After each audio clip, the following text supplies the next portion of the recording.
On a fun note, I wanted to hear a little bit about some of the best ESG definitions you've heard, or even some of the crazy wrong ones. Well, this one's really funny because it came across the ESG Talk Twitter. One was someone who didn't believe in environment, social, and governance. It was ESG, economic suicide guaranteed. Oh my God. They made that up. Welcome to Sustainability Decoded with Tim And Caitlin. On our podcast, we break down what's happening in climate, sustainability, and ESG. And along the way, we help you get smarter about sustainability. So let's get into it.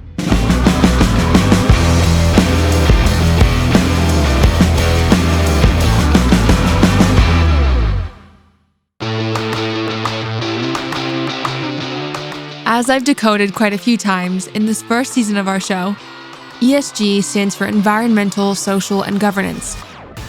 And I'm always curious how our industry can focus on the S and the G in ESG, as well as the environmental side. And I have to say, today's guest had one of the best answers that I've heard so far. Quite fitting, actually, for a season finale.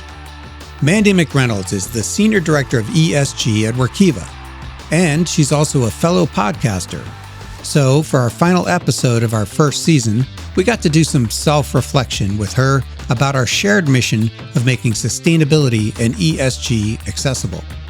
We started the episode with Mandi's incredibly moving story about how her career in ESG started, specifically about the S, or the social impact business can have. As we always like to do with every one of these conversations, we like to ask our guests to really talk to us about their background, specifically the things in their background that led them to choose a career focused on sustainability. What are the things that kind of brought you to this place right now, Mandi? It's such a great question. Such a privilege to be with both of you. I feel like this is going to be a nice trio for the next few moments as we talk with everyone. It's an interesting question, and I think my journey really started deep in the S discipline, the social discipline. I grew up in a family that my dad went back to school. He used to be in ministry, and my mother was a teacher. And we lived for several years on $18,000 a year as a family of five. And so just put that into context. But made that situation a little bit more challenging was my brother Ryan has Down syndrome, and at the time had multiple medical needs and surgeries. And my grandmother was schizophrenic and bipolar and was so destitute she had to come and live with us.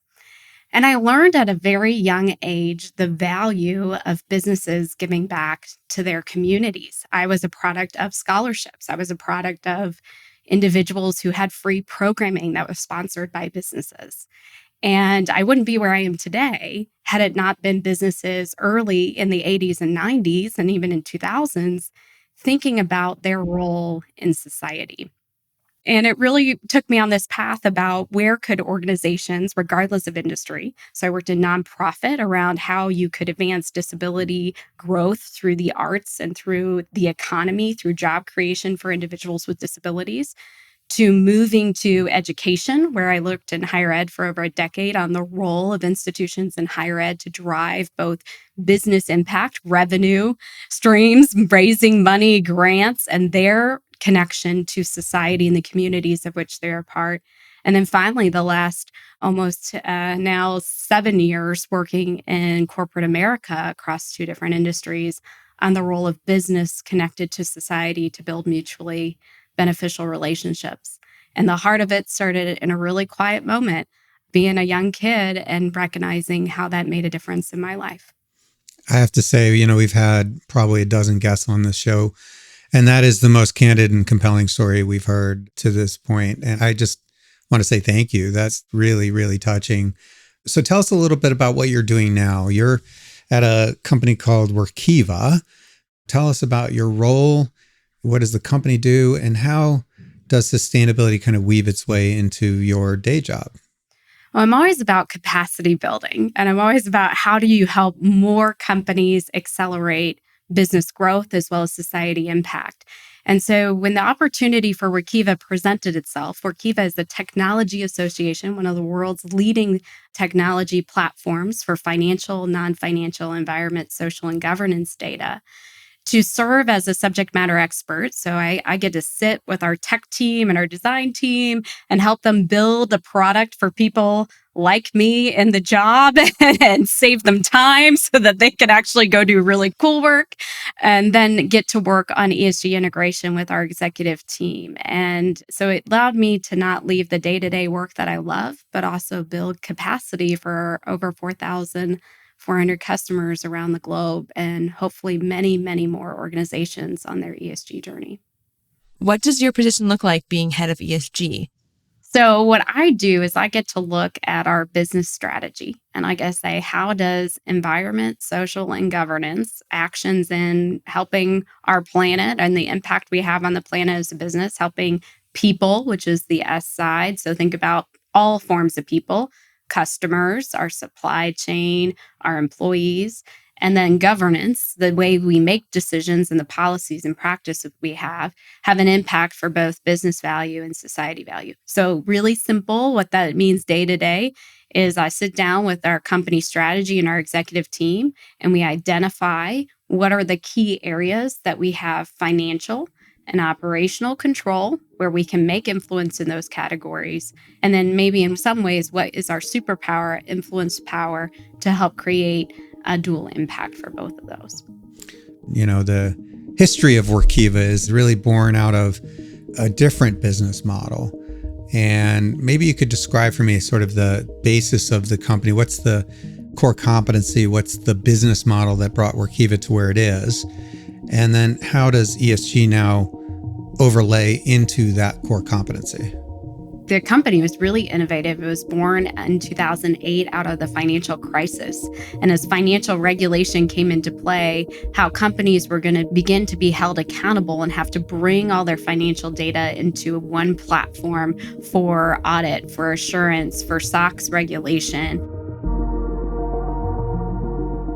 The Sarbanes-Oxley Act strengthened auditing and financial regulations for public companies. It was passed in 2002 after several famous accounting scandals. Workiva helps bring all the data the SOX Act requires into one platform, and now they're even expanding it beyond what the law demands into voluntary disclosures. In addition to that, looking at it being tagged with comparable financial data across institutions. So it's really revolutionary in its time. And as it evolved into working with companies around the globe on financial disclosure, over a decade ago, back in 2012, they launched with some what I would call early adopters on how they were going to look at the same type of rigor, the same type of collaboration for their corporate social responsibility reports. And as many of the world has experienced in companies, environment, social, and governance began to hit a boom. It's begun to hit regulation around the globe. And similar to what we experienced in 2008, we're seeing with environment, social, and governance. And so the company re-evaluated that platform and began to build a fit-for-purpose solution to meet this global demand that has been accelerating so quickly over the last 3 years. What I find fascinating, and our companies, Persefoni and Workiva, are partners now, is that the world of ESG and sustainability, where I come from, and I know you've been working for many, many years, has always been somewhat separate from the world of finance. And the partnership between Workiva and Persefoni really is the epitome of bringing those things together, because now companies will have to disclose the financially material impacts from a sustainability standpoint in their financial statements. And that's what this partnership kind of enables. So I know you talked about with our team quite recently. Maybe you could reflect a little bit about the partnership and really where you see that going. I think as we have the rigor of finance being now applied to non-financial data, it's really important for companies to get to a level of carbon accounting. In fact, our global survey, we did a global survey of 1,300 practitioners. So you actually had to be a person of practice in environment, social, and governance and have it be 50% or more of your job responsibility to take the survey. So it wasn't just somebody who was like, oh yeah, I work in touch ESG. No, You work on this at a significant portion of your job. And one of their highest concerns or things that they're focusing on are environment, the E. And I think that's because there's a lot of pressure there right now from stakeholders. So looking at customers to investors, as well as the regulation in some arenas have started to focus in on climate disclosure. So it's really important for partnerships to be able to answer that for our customers around the world and have the carbon level accounting tech that they need in order to meet the financial rigor, and then the reporting technology they need in order to pass the auditability and assurance and the other elements they need in order to do all of their environment, social, and governance data at that level. You mentioned how, of course, a lot of us are focusing on the E of the ESG. We're focusing on the environmental side.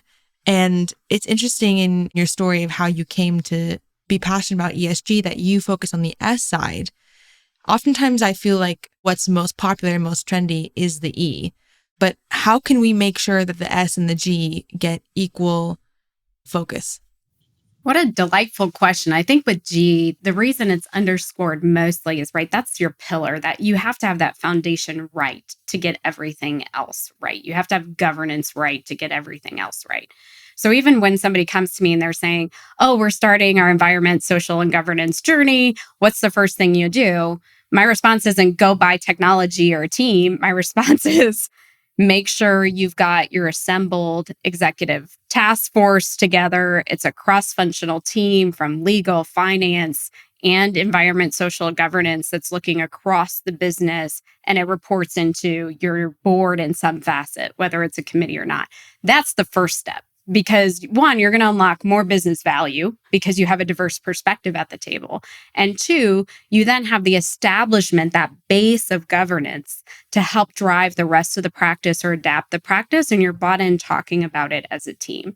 And so I think governance has been a real key focus the last 5 years or more. And it was actually in the investor side when they did screenings back in the day, G was the highest focus. Or if you go back to Larry Fink, which is one of the largest asset managers, some of his first letters about environment, social, and governance focused on the G. Larry Fink is the CEO of the investment management company BlackRock. His company is one of the world's largest asset managers. So if he's concerned about governance, then you can imagine how other investors probably are as well. So why we don't hear much about G is it's just seen as this base, right, to get right. When it comes to the S, I think S will go through a similar revolution as climate and environment has. And the reason for that is companies need to stop doing what is a shotgun strategy and begin like they are with environment to identify what are the material issues to my business as it relates to environment. Same for the S. What are the key forward-looking measurements that are going to add business value and drive society value forward? And where do we have operational control, financial control, and then like influence control, which in environment is like scope 3, right? Looking at like your supply chain and other places. I think E got a little more elevated because the measurement's been around a little bit longer. It's easier in some ways when it's greenhouse gas protocol. It's numeric. It's, there's lots of that piece. And so I think S is coming. I think that revelation will come. I think we'll see more of it over the course of time. And what I'm hopeful for as companies begin to look at the combination of how these three work together, environment, social, and governance, they look at it and say, what is our superpower? And how do we look at that in all of our elements to advance? So we'll look at S real quick, like a workforce issue. Well, maybe you're going out and giving philanthropy to something that doesn't necessarily relate to your business. Would it be of greater value for business and society for you to invest in affordable housing because you need your workforce to live closer to the communities of which you're a part? If you're in a global market, an emerging market, would it be better for you to invest in waste management and recycling around the districts who may be in a developing area, because that could have an environmental safety impact on where your headquarter business is and working through that E factor and S factor for your business? So I think S is up for a really fun revelation over the next few years. And I look forward to seeing it become focused like environment has. A lot of my colleagues on the investment side say exactly what you've been saying, Mandi, which is governance is foundational, it's fundamental. And in fact, investors have been looking at matters of governance from the beginning of time. Mm-hmm. And so I do think that's kind of been table stakes for a lot of investors and baked into their analysis. But what's new is kind of the E and the S coming in. I found your conversation just now with Caitlin very interesting because, as you know, I used to run the Global Reporting Initiative, and there were more S criteria, more S standards or social standards for disclosure than any other category. Yet they don't seem to get a lot of interest. They're hard to monetize. They're hard to measure sometimes. And yet, as we've discussed on this podcast many times, everything's connected. The environment and social are very, very connected. And so I know as Workiva goes forward, you're looking at this area wholly differently. And companies have been disclosing the E and the S and sometimes the G in their sustainability reports, these voluntary reports that many, many companies, in fact, over 90% of the S&P 500 are now disclosing. Is that an area that Workiva intends to get into, is the sort of voluntary disclosure world as well? I think we already are in the nature, like you just said, with ESG and how it's evolved in the sustainability reporting. I think building on that, especially with the investor community, they want to get down to something that is actually driving your business forward. Let's use DE&I, so diversity, equity, inclusion, and belonging. Some people put B on there. One of the things that I talk a lot to teams and individuals about is as you bring this disparate sources of data together, how do you get to something that is decision useful? How do you get to something that's actually driving the strategy of your business forward in a meaningful way? Workiva has to synthesize and present information in a way that is decision useful for their clients. In other words, they have to make sure it's understandable, comparable, and can actually drive change. If companies are just out reporting the disclosure of diversity, and you know the game, some will say, oh, we're going to double diversity, and it ends up they're hiring 2 people. They're not really doubling diversity in their organization.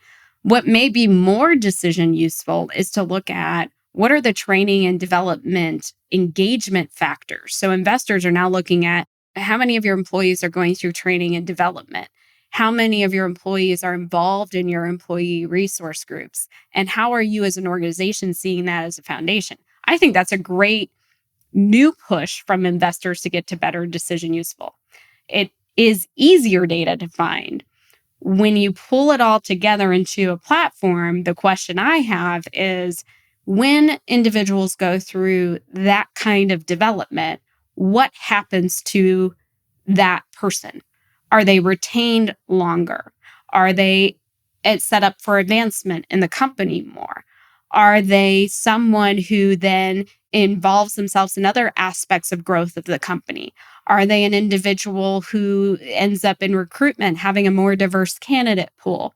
What are the actual behavior changes that add value to a company? And I think that is where the platform and other elements of pulling all the disparate sources of data together can create something that is far more decision useful than a simple metric you can grab from one system. That's phenomenally interesting. And I think just to continue on that theme a minute, the stat I remember, and you can correct me because I'm probably wrong, is that Workiva represents something like over 70% of the S&P 500 in terms of market share for companies that are disclosing financial results to the Securities and Exchange Commission, which, is an incredible market share for your company. So congrats. I gave that stat before of 90% of S&P 500 companies doing sustainability reporting. Are you hoping to just sort of get all of that together? Meaning that if you're disclosing your finances with us, disclose your ESG with us as well? Is that kind of close? Correct. And I think what we're even seeing around the globe outside of SEC is we do service 75% of the world's largest organizations. And we're seeing more and more come to the table as teams. I was talking to a customer yesterday, and it's Well, we want the financial rigor that we have, and it's their audit team. And then it's their legal team comes in and it's looking at their risk reporting and compliance reporting. And then their team from ESG is coming in. And so that's been the revolution and the change that we've seen. Actually going forward to the market as a financial, non-financial, and ESG, we are engaging with our customers with this whole team sport happening. And ESG is kind of that thing that's bringing them forward both here and around the globe, is saying we want an all-in-one system that helps us do both. Because what an SEC report or regulator may want may not actually meet the demand of these other stakeholders, your investors, your customers. The SEC, or Securities and Exchanges Commission, requires publicly traded companies to release specific data about their finances. Some companies choose to release extra data about their finances and their environmental impact for investors and consumers. But soon, releasing that climate data may be an SEC requirement. Sometimes investors want a deeper level than what the SEC will require, or it may not be the same as maybe other countries that you're globally regulated in. And that's where people have really engaged and loved the tool, is that it's adaptable, and for them to be able to meet that cross-functional stakeholder demand with the rigor of legal and finance partners at the table. It just seems like there's a blurring of the lines, because having spent a long time in the sustainability space, the financial space was kind of on the other side of that line. And now, especially with Workiva's participation in sustainability/ESG, those lines are blurred. Mm-hmm. I mean, some of these materials will go into an audited, assured, regulated financial statement, and some won't, but they're all going to sort of come from the same source and kind of pass muster from the same kind of rigor behind the data. So I feel like that kind of blurs the lines, and maybe that's a really good thing. I'd just love to hear your thoughts on that. I think there is a definite blurring of the lines. And today I was on the phone with Hong Kong, and we were talking about their regulation in their state and looking at it and saying, this is kind of a gray area. And as the practice of ESG, so globally, we know it's a 3-year or less practice for ESG reporting. And we've had 100 years to get financial reporting right. So when people complain about the gray or the blurring, I kind of laugh. I'm like, well, let's just be honest. It's taken finance 100 years, and we still argue over country tax. We argue over GAAP and non-GAAP. So I think ESG will be in a blurred and evolving state for several years. What we have to do as a society and as a globe is say, where do we help produce what we've learned from finance and put it into the same type of rigor over on the environment, social, and governance side? Why wouldn't a company report this? I mean, that also has so many layers to it, but if it's becoming easier, what are the reasons that could put a company off? I think one of the pieces that people sort of stop with is like, we don't have a person, right? And that's where I kind of go up. Let's take it up a level and look at the team sport aspect, the governance work aspect. Identify what is going to move your business and society strategy forward and where it's most relevant to your business, and then get into the team, the talent, and the tech. Because I think sometimes people start right there, like, we don't have a person. And it's like, well, back it up, and where can you start? The other thing that I think is fun about technology, and one of the pieces that we've had a core team at Workiva work on, is how do we create sort of a jumpstart kit or a starter kit for those teams that don't have a person, that don't have a Mandi McReynolds or a Tim, or it's a person who's been voluntold that this is going to be half time of your job or less. And so we've looked at how technology could automate in some ways with templates and tools and kits to really help guide someone who is just starting their journey. And that's been really fun to see the team listen and hear the challenges. And the big barrier is time. I don't have time, and I don't know where to start. And the CEO or whoever has said, you, Caitlin, are now in charge of this. And so now we've looked at it and said, okay, well, how can technology be an answer? And how can we help the thousands of mid-cap, small cap, or mid-size, small-size companies jumpstart their journey with automation and toolkits? that's absolutely the way forward, like making it as easy as possible. We always say reducing the barrier to entry, reducing the time. And my psychology brain, I did psychology in school, always thinks about that's really the key in human behavior, is making things easy, making it kind of the default. This is super easy. You can implement this very quickly. On a fun note, I wanted to hear a little bit about some of the best ESG definitions you've heard, or even some of the crazy wrong ones. Well, this one's really funny because it came across the ESG Talk Twitter. ESG Talk is Mandi's podcast. Tim was one of her first guests. So a bit of a shameless plug, but go check out ESG Talk and their conversation. One was someone who didn't believe in environment, social, and governance. It was ESG, economic suicide guaranteed. Oh my God. They made that up. Well, okay, my friend, I appreciate the humor. I'll give that a piece. And I welcome criticism. I think criticism is the only way forward to getting to great policy and practice. And I'm okay with the crazy and the challenge, because when there's great challenge, you can come up with great support that moves everybody forward. So I don't have a problem with the funny ones out there. I would say that side is really important to me, is most people assume I'm actually like a socialist, right? And I'm a capitalist. Like, anybody who works with me knows, like, Mandi is a hardcore, how are we going to build economic vitality for the world? Because when you do, capitalism has the greatest advantage to pull the most people out of poverty. And it has the best way for us to have a path forward through an economic downturn. So for me, I believe that environment, social, and governance has to look at how do we drive business value forward and social impact forward at the same time in a way that creates mutual benefit. Yeah, I think that the term ESG, and we cover this in the Sustainability Decoded newsletter, has become kind of politically charged. Mm-hmm. And that's probably why you got that criticism in response to your podcast, ESG Talk. When we go out with our podcast and our newsletter, we get similar kind of thoughts. And I think this is getting increasingly turned into more of a political issue, sort of an identity politics issue, which is truly unfortunate, because inside of environmental, social, and governance are some truly critical factors that add value to business.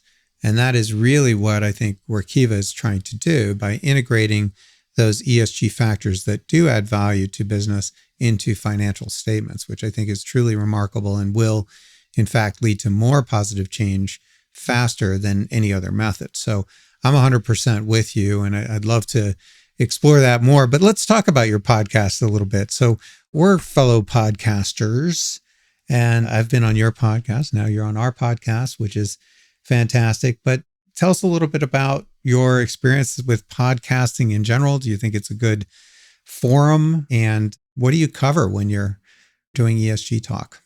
Well, Marty, our CEO, has a great line. One of the reasons why I so loved joining Workiva is that leaders own failure and success is owned by the team. Workiva's CEO is Marty Vanderplug. He's also co-founder of the software company. Any success is truly owned by the team. As you all know, there's lots that go into creating a podcast. So it's not just Mandi turning on a mic and we go. And I would also say, because I'm so passionate about the drivers of business and society, when the team came up with this idea and came to me, I literally was like, we're giving it 6 months. And I said, and if it's not doing anything, we're cutting it. And I was just very honest, because I thought there's already shows out there. You had one coming up on Decoded and other pieces. And the team really showed me the research and the data about people wanting individuals in this job to not be about hype and politics, but just to be super, super honest and practical and take everything down to a very simple idea of how are you in this job? How are you going to deliver impact for business and society? And just talk to people like they're people, not a news anchor show. And we've been going at it for now about 14 weeks, and we've had over 2,500 plus global viewers on the show. I think they shared the stats, 60 plus countries tuning in with C-suite. So I was remarkably wrong.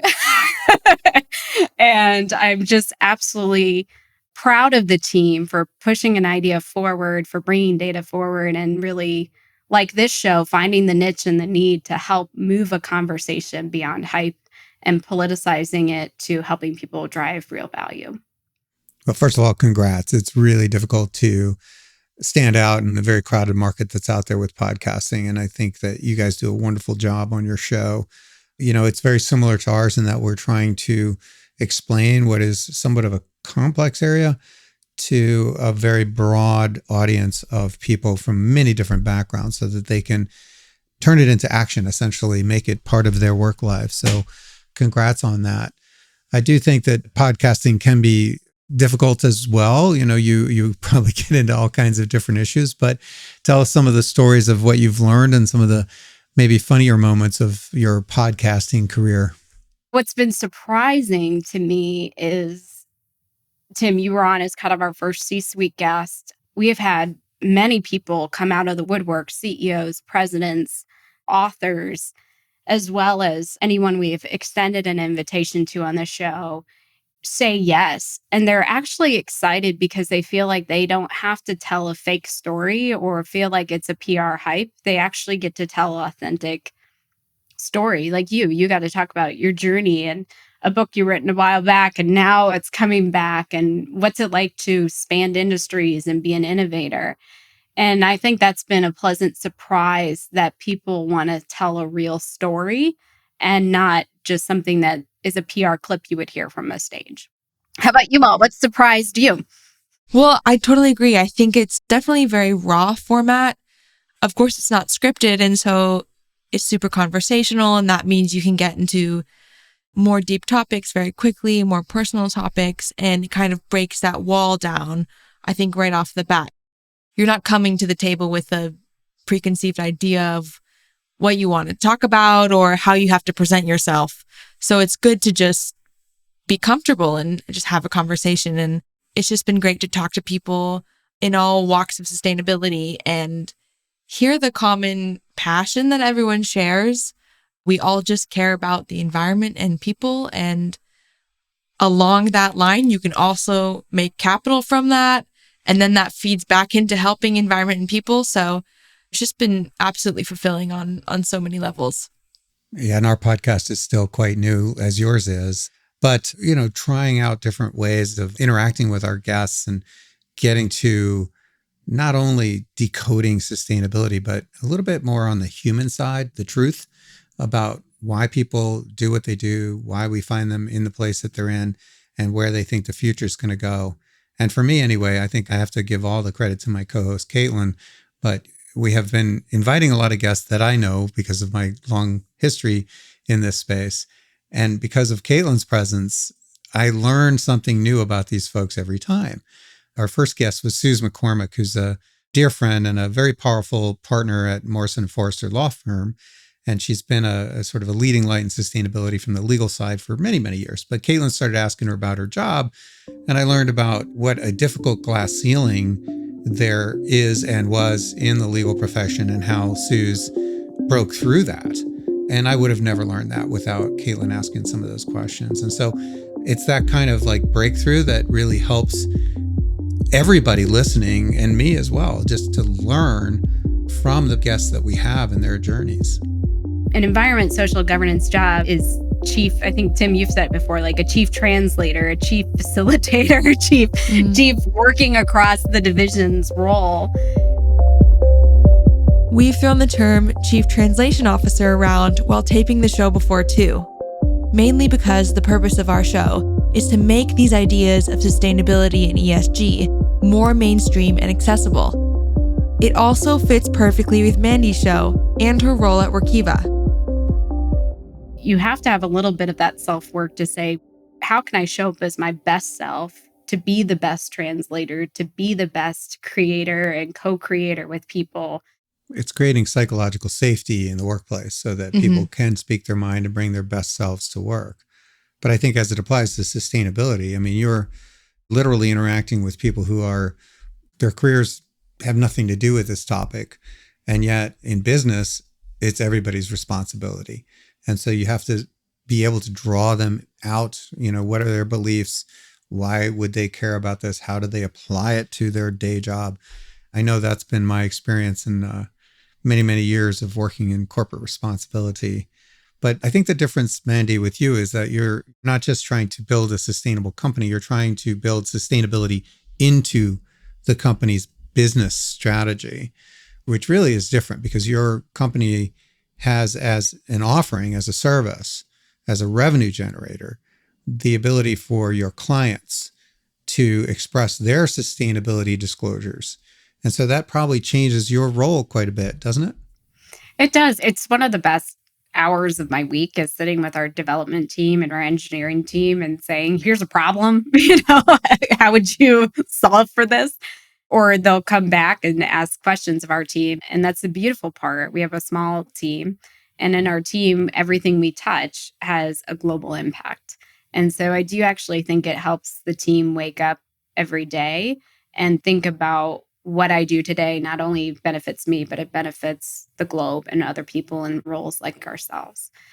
With integrating it across the company, I think it's also a great learning opportunity for growth of individuals all across the board. So when I think about our environment, social, and governance key goals that we announced to our company and are getting ready to announce publicly, and we're working on the work stream teams to accomplish those goals, we're talking about, like you said, how does this touch somebody's job, but also how can we use this as a pipeline development opportunity for some young talent coming into the company. And so I think it's really, when you integrate it across the company, it's a critical opportunity to grow talent and grow your future talent. And it's a great way for you to build some innovation and think differently than you might not have before. I think that this is a developing field. It will continue to develop, and I think it is adding value. It's always easy to break down the house than it is to build the house. But I think we are actually building something that will have staying power, value to corporations, but more importantly, advanced sustainability. And that's what I think we're all involved in here. So I think this has been a fabulous conversation. We like to end our discussions with somewhat more of a reflection. The question I like to ask is if you can think of a particular incident or episode or vignette from your career that really changed the direction of your journey, that helped you become Mandi McReynolds of Workiva, the thing that kind of turned your focus. Is there a particular incident that sticks out? Yeah, in 2020, so I was working on ESG for a big company as well as running their global foundation. And we had the pandemic. Doing that work and sharing that work as well as all of that was a lot to take in. I think the pandemic was a whole nother level of take in for everyone in their journeys. And at the same time, my father was diagnosed with a rapid form of brain cancer.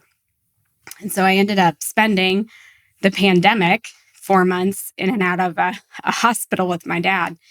And at the time, I moved over to just doing ESG full time. And after my dad had passed, I really took a lot of time to think through, those morning reflections, getting back to sleep.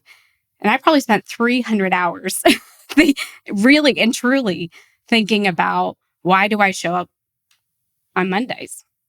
And my dad had told me that I was about the growth of people in a company. And so when I interviewed with Workiva, it was so hilarious. This was like before I interviewed with them, they were going out and doing customer inquiries and talking to people and thinking about the tech revelation and like what they could do. And at the time, I was like, we're going to talk to every technology firm. We had purchased tech, and I was like, somebody's going to come in. I saw fintech and philanthropy tech regulation. Like, someone will come change this game in like 2 years. So everybody that knocks on our door, let's just take a conversation. And I took that discovery call and their 2008 story, like we talked about earlier. I went, man, if you can do that, you will revolutionize the way that people work. And then I found out that they were hiring somebody to work on the business. That's the growth of the business and people, like my dad said. And then they were looking for, how they would do that for thousands of companies around the world. What a touching and fabulous story. Thank you so much for sharing that. We need more people like you. My final question is, what is some key advice you'd give to young people who want to work in sustainability? I would say don't be afraid of short-term assignments. I'm a huge advocate for it. I'm a huge, huge advocate. So I think that, like we talked about, there's this gap, right? And people have to grow internal talent. So on my team, I'm very dedicated to taking on people in short-term assignments, working out with their manager a key scope of work that aligns to the professional goals of that individual or the advancement of that work in maybe their sleeve of the business. And so I do encourage people who are starting in their journey, who are curious. I was talking to somebody a few weeks ago. They don't have a centralized ESG, that the executives are just starting to talk about it. I was like, go on a listening tour.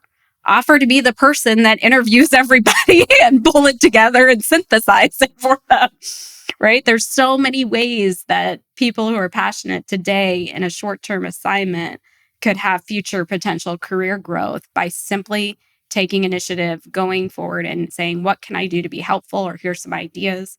I'd like to be a part of the solution, work on a short-term assignment for the company. Well, Mandi McReynolds, you've been an amazing guest. We've learned a lot from you, and not just in terms of the E and the S and the G, but sort of the journey, the life story, and I think some very important tips for people who want to enter this career. So thank you so much for being an outstanding guest on our podcast today. It was such a pleasure. Great to be back with you, Tim. Look forward to more to come. And Caitlin, look forward to seeing you take off with curiosity and definitely continuing your journey. Thank you so much.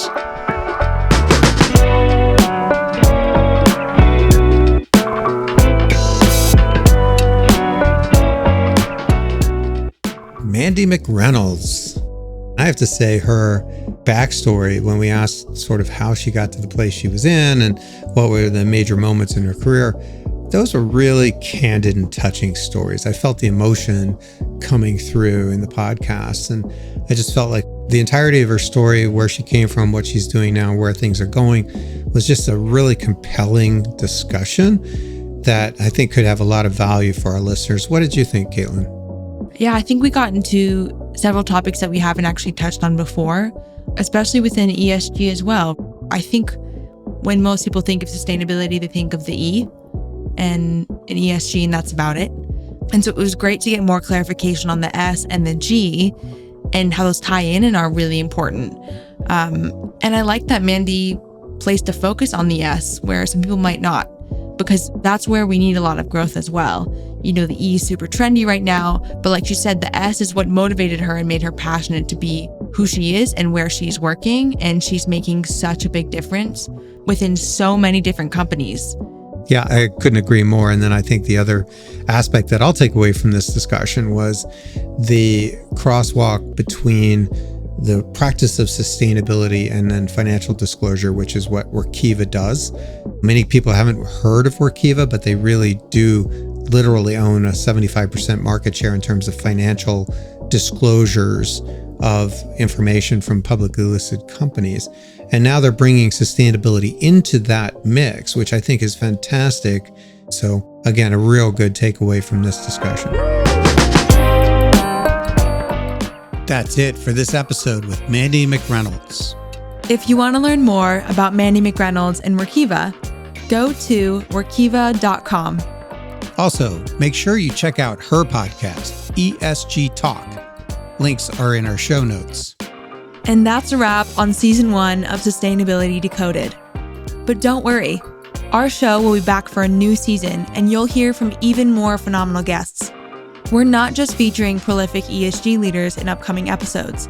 You'll also hear from the most inspiring activists and advocates in sustainability. You wouldn't want to miss it.